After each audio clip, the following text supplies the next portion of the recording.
24-year-old Nathan Kolchiski is a typical elite amateur athlete in Canada. He's a national champion, but it's brought him neither fame nor fortune. Kolchiski actually is one of the lucky ones. He does get government funding, $900 per month.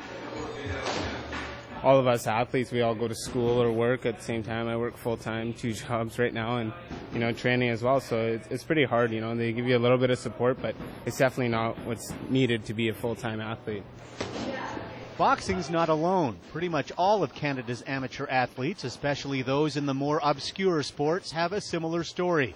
For Kolchiski, performing on the international stage is literally an unfair fight. They have other countries, like Cuba or even, other international countries that they fight. They're professional amateur fighters is what they are. And, us, we're out here and we're doing, we're full-time workers and part-time athletes. And, that's what's going to happen.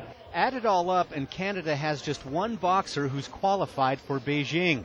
The Canadian Amateur Boxing Association says the reason is simple: not enough money. They recently had their funding cut in half, from $860,000 to $450,000. We're in a catch-22. They say, produce the medals and we will give you more funding.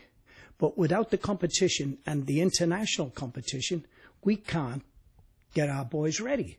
A tough situation, yes, but fixable, says Manny Sobro, a 1988 Olympian and now an amateur coach and boxing promoter in Vancouver. Amateur boxing has changed. Since 1988, it's gone to the computerized scoring, but I haven't really seen Boxing Canada change their ways to train officials and to train coaches and boxers to go to that new system. Canada does have some good young talent in their boxing stable. Kolchiski won a bronze medal at a Commonwealth event in England last year, so the potential for international and Olympic success is there. Nathan, and there's a few more prospects on that team coming up, which I'm optimistic for the next Olympics that we can, qualify 4 or 5 or 6. But it's going to be tough. I want to stick around. I want to go to the Olympics for Canada. It's been my dream ever since I started boxing, as probably most other athletes in Canada, but life calls. Will I cry, if I don't make it? I'll probably cry, but life will still go on,